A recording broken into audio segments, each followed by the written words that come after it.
Good afternoon, YouTube. I'm gonna try and make this quick, but you know how my videos go. So this is a 100-hour review on my TYM 574. I can't say enough good things about this thing. I mean, it's 55 horsepower. The loader lift capacity still surprises me to this day. The R14 tires are 100% probably my new favorite tire. This Coupe J motor, fan-freaking-tastic. I'm a big Cummins guy, and I love the mechanical, fuel-injected, everything mechanical on that motor. The deep particulate filter can fall off, and that thing will still run. There's no ECM, there's no computers telling that engine to fire. So that I am super happy about, and one of the big selling points I think a lot of people kind of overlook when looking at tractors. There's I know guys with 5065Es that are having ECM issues and everything else. It's just not having that ECM was worth it, and worth a very hard look at this. So let's see here. As you can tell, this tractor is used. I try to keep it in its natural habitat. Let's put it that way.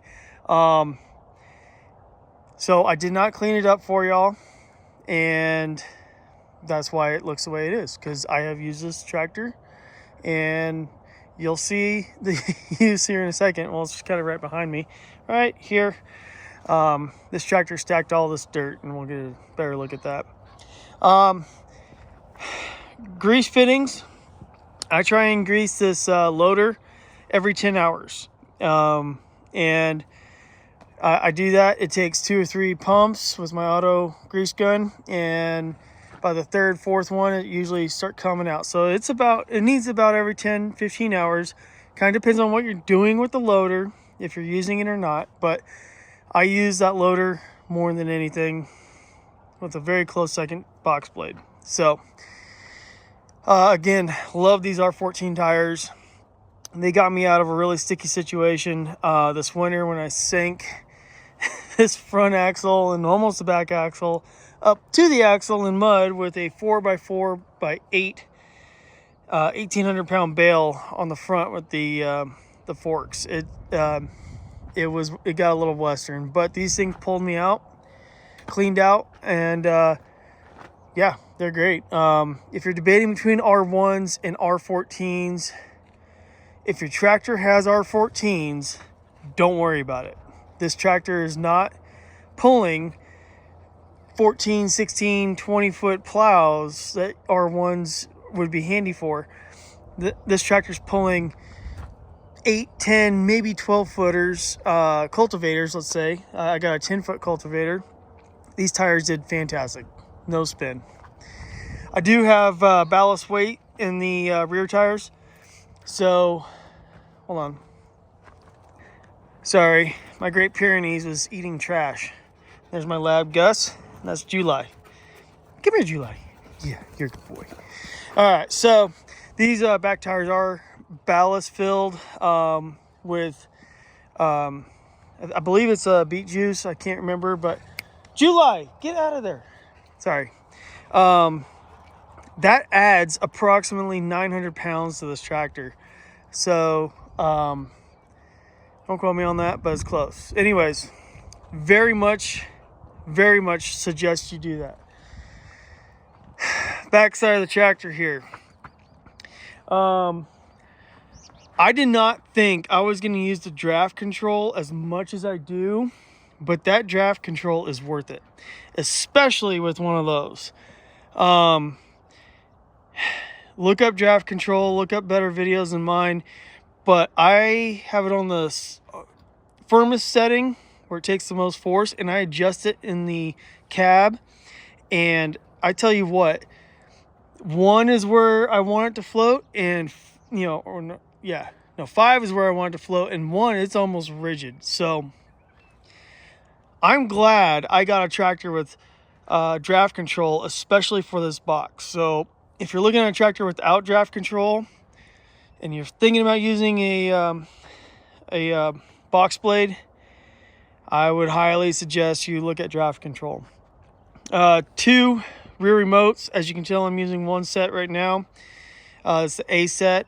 They are labeled on the side here, A and B, which is labeled in the tractor, A and B. So I use that for this hydraulic top link, which is not standard. It's not on the tractor.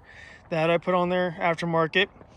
That is worth 100% of whatever you're going to pay. I paid, I think, $200 for that. If you get a higher quality one, which I kind of suggest you do, just because this ball right down here doesn't like to maneuver very well. But even at $400, I would pay that again. It is worth, I mean, especially with this equipment, that straight blade, let's see right there, and definitely that ABI deal I got there. So hydraulic top link, very, very, very handy. I've been working tractors since I was 10 on older equipment and never had these extendable 3-point hitches.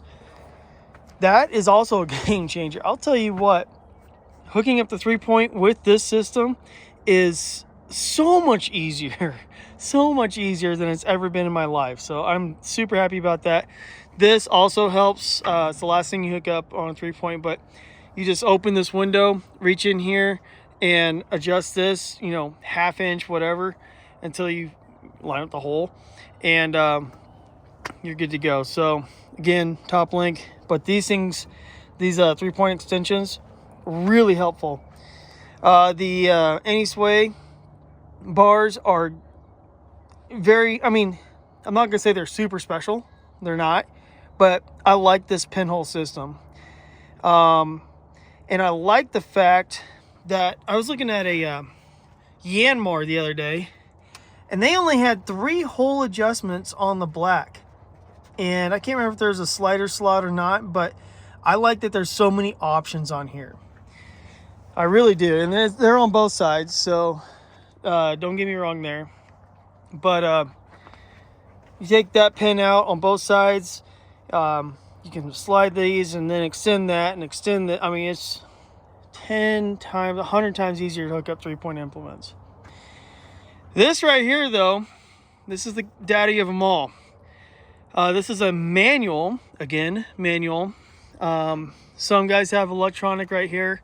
Some guys have nothing back here. Most guys have nothing, and guys, I mean other brands. Excuse me. This is a manual 3-point system. If the tractor's running, I can go up, and it'll go up for the 3-point. If I go down, even now, it drops it down. And I can feather it, and I can go slow, but this right here, especially with a cab, is great. For obvious reasons, I don't have to climb in and out of the cab, reach in. It's a pain if this is not here and you have a cab. The other thing I really enjoy about this rear remote 3-point rear lever is that it is angled towards the fender here. So I don't have to be, you know, reaching over here with a straight stick and have my feet right here. And you can see how that's going to be an issue if you're not paying attention. I can stand right here. I am fairly close away.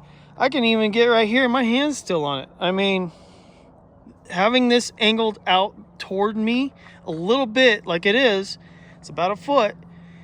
Very good idea. I am a very big fan of that. So let's see here. Rear windshield wiper fluid. I use it and it's handy and it works. This is my doing on that ABI piece of equipment. I hyperextended it, which meant that this went down too far, and I bent my PTO cover. Now here's a knock on TYM, pretty much all models that I know of. This PTO cover is not, it's fixed. It doesn't pivot up and down, like pivot up to put a PTO implement on there. I have a feeling this is going to be coming off As you can tell, I've already damaged it, but obviously it's not a crucial piece of equipment. But I do wish it pivoted, but it's a 4-bolt fix, so there's that. Let's see here. The steps. It's a single step. I'm 5'11", you know, this is better than getting in a saddle for me, but the one knock I have on this step is that I kind of wish there was a little piece right here to brace it, and I may add that later. It's not weak, but you always want to stay strong, or if you're in a sticked area or rock area, if you hit this, I mean, it's not going anywhere, but if you hit it, it will bend. You always want a little bit more support. Fuel tank is in a great location. I love it down here. Can't stand them right here or even over here. I'm filling up with gas cans, so this is ideal for me. And the only knock I have on, well, 2 knocks. The tank is slightly small, I think, especially if you're pulling, let's say, a cultivator for 10 acres. You're going to burn some fuel. It's a slightly small tank. Have fuel on you. The other knock I have on this thing, and I hope TYM kind of addresses this later, is this right here. Plastic threads. I'll pay $100 more for a tractor if I can get some brass threads right here. Let's just put it that way, TYM. So there's that. I just did the service on this. Well, I did the service on this. If you can change the oil on your truck, you can do the service on this machine. Plan on some time. Plan on a lot of buckets. I mean, it's like 12 gallons of hydraulic oil. But it is very, very doable by a shade tree mechanic like myself. I am no mechanic, but I can change oils. Injectors are about as deep as I go, but yeah, it is very workable. I'm going to be changing out the air filter in here, because if you can't tell, this ground is extremely dusty, and it's only April. And me and my buddy, between the two of us, stacked all this dirt, which is 12 feet, 15 feet high, and about 30 yards long for my leach field. So I'm going to be changing that fuel filter out. There is an inner and an outer fuel filter. You stick the inner on first, then the outer. It's really simple. Plunger style bucket level indicator. There are pros and cons to that. But I'm getting really used to this, and I have no big issues with it. Sometimes it just kind of surprises you, and it's like, peekaboo, you're too high, and then you gotta go back down. But it's not that big of a deal. These lights are great. Everybody upgrades to LEDs, and I understand why. These lights are okay, but I wish all the lights were LED. Only this little bar right here is LED. And I get that helps with the cost and everything, but it's just the placement of these with the loader. It's just hard to use those. But those up top really, really, really help. And actually, these little side lights right here are lifesavers. If you're doing anything by a ditch or a wall or a stump or whatever, snow plowing at night or whatever you're doing, you want to see this area right here. That's crucial, right? From that seat. So those really work super well for putting light out here, and I'm actually very, very happy with those, and did not realize how much I needed those / wanted those / now I have them and I love them. So there's that. Let's jump in the cab. As you can see, this tractor has been worked, and yeah, we'll prove our hours here in a minute. A second, let's key on, let it cycle. no codes or no indicator lights or anything. So 103.6 hours.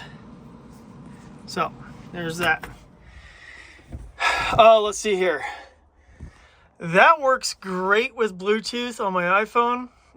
As soon as I turn the tractor off, my podcast, whatever channel pauses, turn the tractor back on, it automatically fires my iPhone back up, and I don't have to press a button. Radio comes in pretty good. AM stations are a little light wherever, for whatever reason, where I am. But the speakers are less than desired. May just change those out for some better speakers, but you do hear it. It is there. AC's been working really good. I haven't had any hot days yet, but it gets hot in these cabs, even on a 70-degree day. So those that's been working, and the heater worked great in the winter.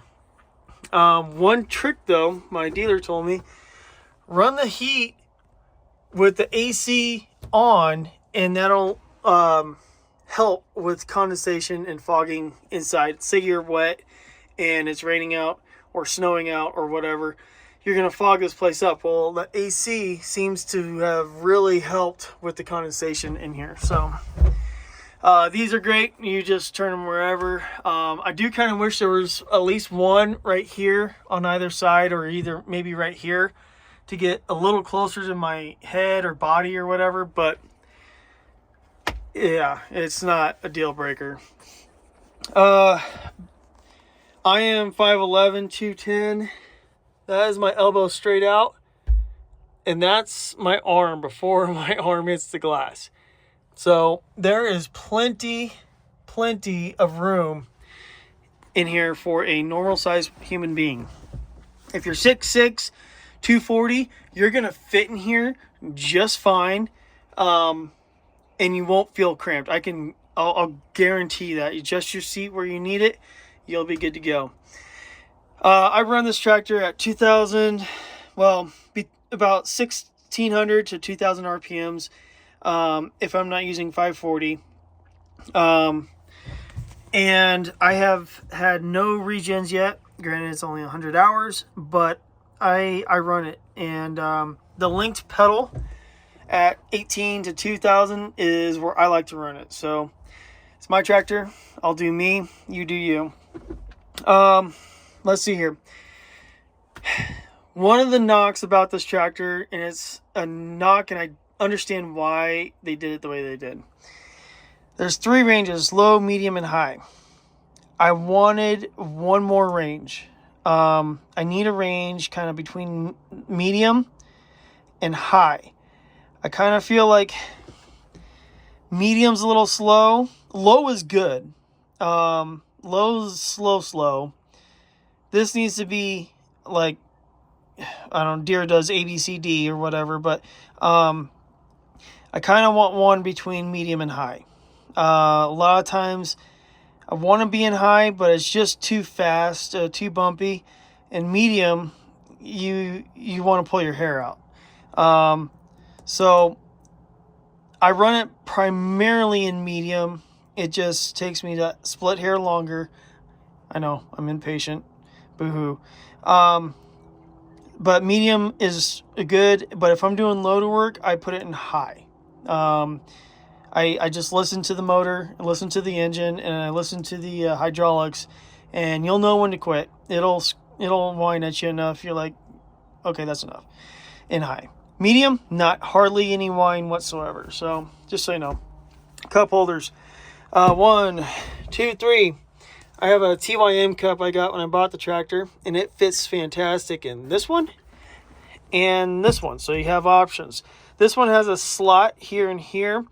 My iPhone 14 Max fits in there with a case, just primo. See here, I got a phone charger in here from earlier today. On a, what is that, 2.1 amp, and then there's also the 1 amp. It works great. I haven't used this one yet. Speaking on this side here, these little side windows, you got them on both sides. I use these things all the time. I freaking love them. On spring days like today, if it's, depending on your dust situation, what you're doing, but if you're not in dusty conditions, turn your AC off, or at least the blower. Open these up and you'll be just fine. And it's nice to get that fresh air in here. It's one of the benefits of open station. So there's that. Here's my A and B levers here for my hydraulic rear remotes. Here's my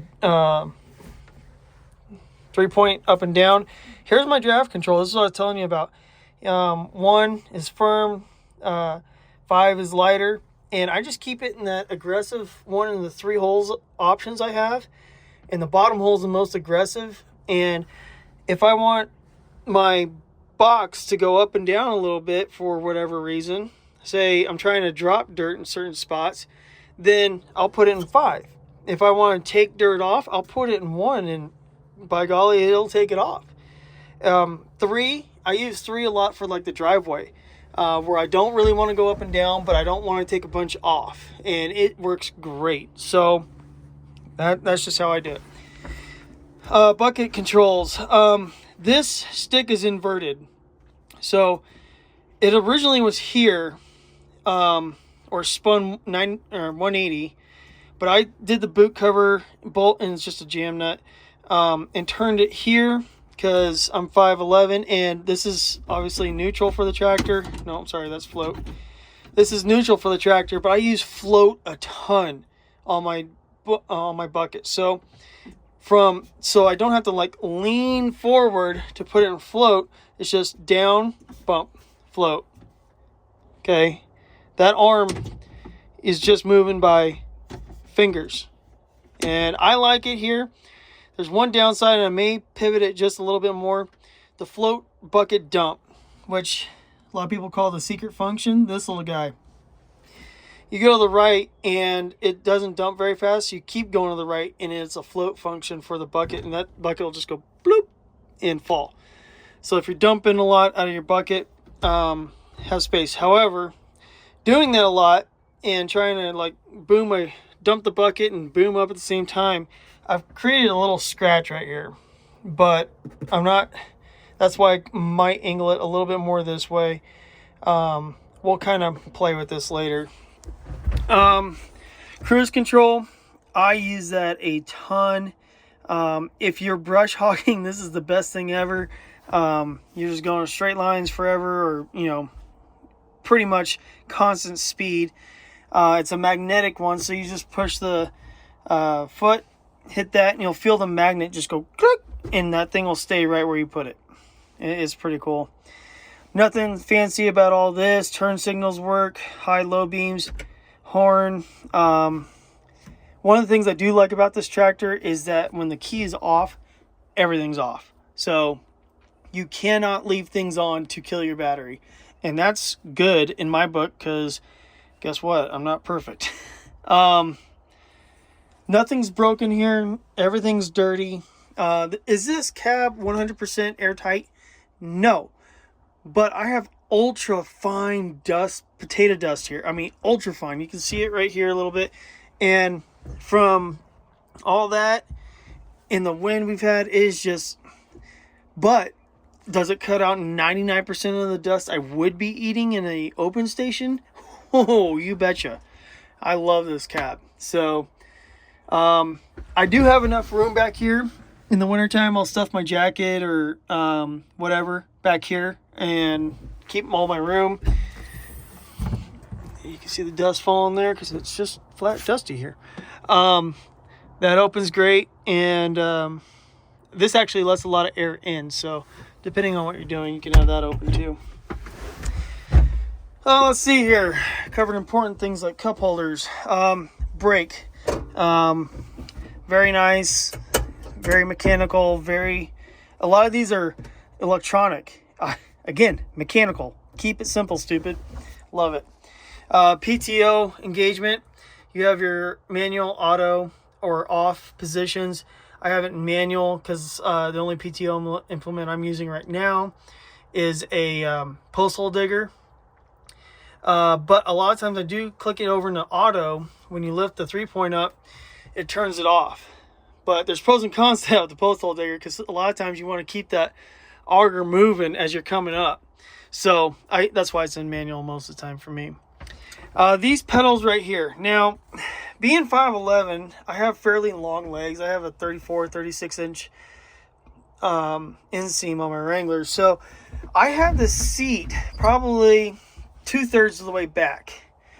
But I kind of have T-Rex arms, so I can't reach up here very well. And I like to drive my hand up here because I'm doing a lot of back and forth turning. So I kick it about halfway on the seat adjustment. And that's where I kind of live. It's comfortable for me. Do I wish these were about 4 inches further out? Yeah. But, again, there are reasons why they're here. And if you go under the tractor, you'll kind of see it would take a lot of engineering to move them 4 to 6 inches closer that way. Also, if they were further that way, this door, which is standard on the TYM, would be much more of a pain to get in and out of, more than it already is because of that guy, those guys, everything. So this is a safety door as far as I'm concerned. The tractor's over on this side. I can get out over here. But this is not standard on the big three. Not at all. So I was really happy that this came with that door. Let's see here. So what have I done with this tractor? Well, this tractor primarily does stuff like this. It used a 10-foot cultivator. I'll show you out here. For about 3 acres. I use the bucket a bunch. In the winter, we run mainly 4x4x8 hay bales, which are right yonder. And this thing picks those hay bales up that are 1,800 pounds and feels solid on the ground. And so that was one of the main things I got this tractor for, were those hay bales and to be safe. I don't want any tippage when I'm doing that. So what the biggest hang up on those hay bales are my spear forks. I only have a 2-prong spear fork. I need a 3 or 4. That's a me issue, not a tractor issue. But I mean, this thing handles those things so well. Let's see here. All the lights work. Everything's been great as far as that goes. Lifted my septic tank out of that hole earlier today. Granted, it's only like 800 pounds, but I'll go show you some of the stuff I use with this and kind of go from there. White one. So speaking of those hay forks, these are the hay forks I have. They're the Vivor hay forks.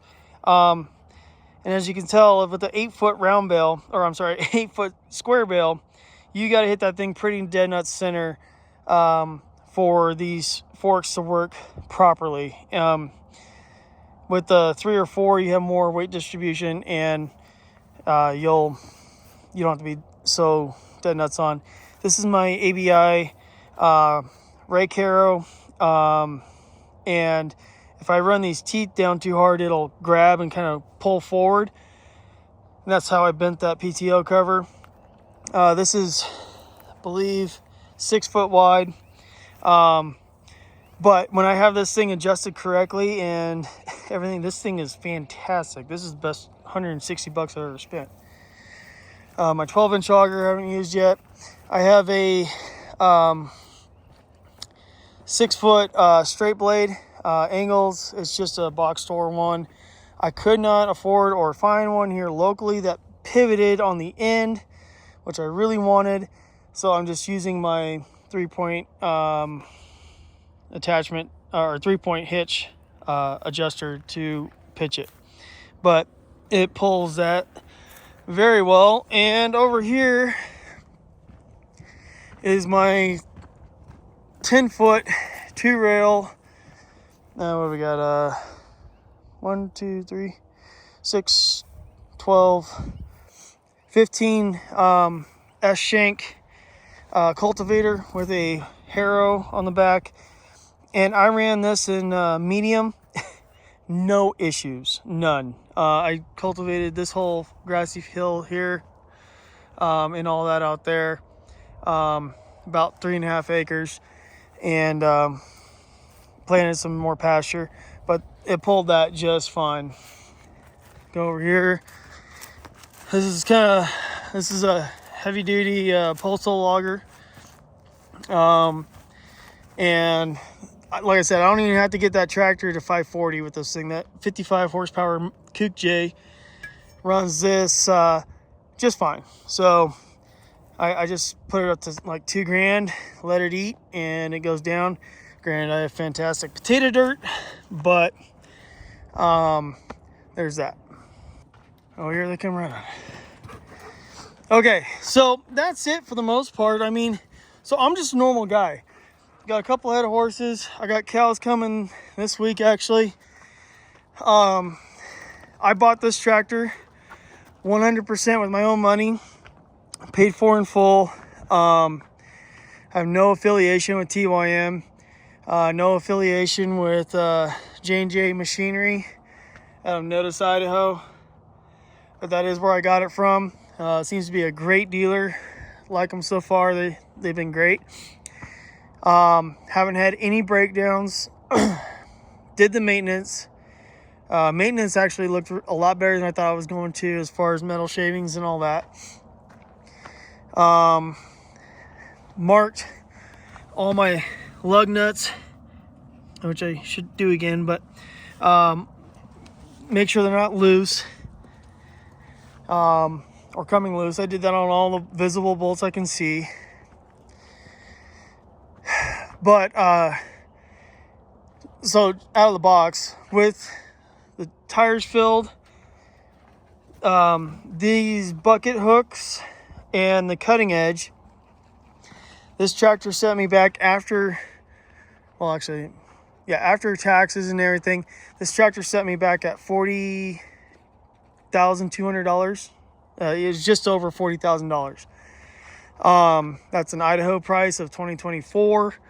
Who knows in the future? Find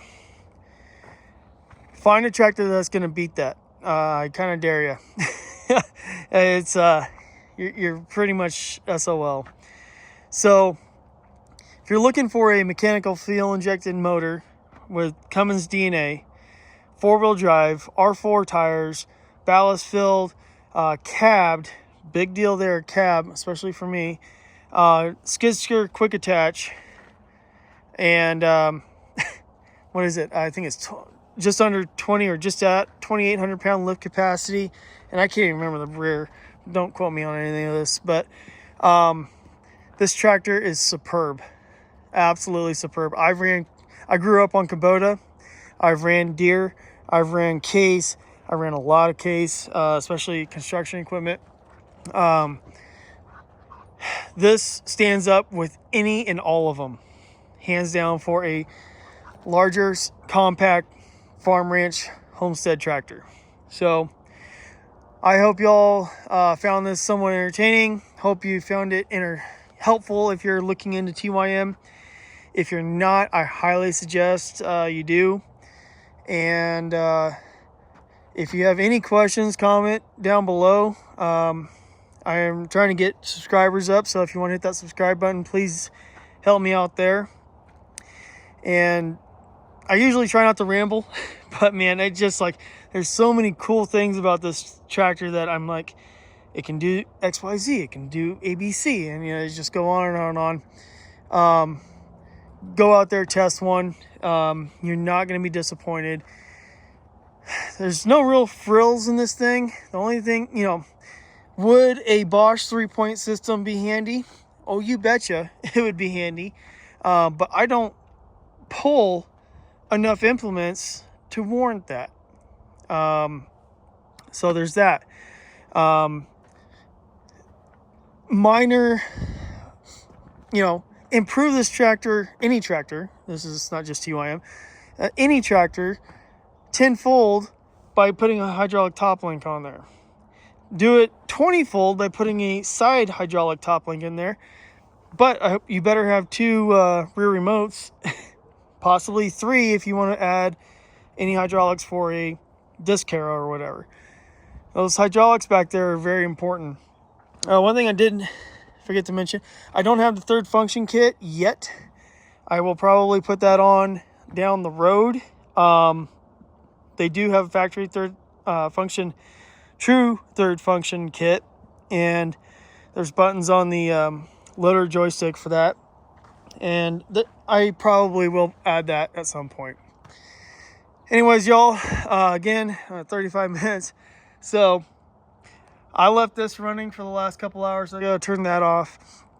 Gotta get this half ready for gravel tomorrow. And if you, like I said, y'all got any questions, any doubts, please comment. I'll answer them, man. If to the best of my ability, you know.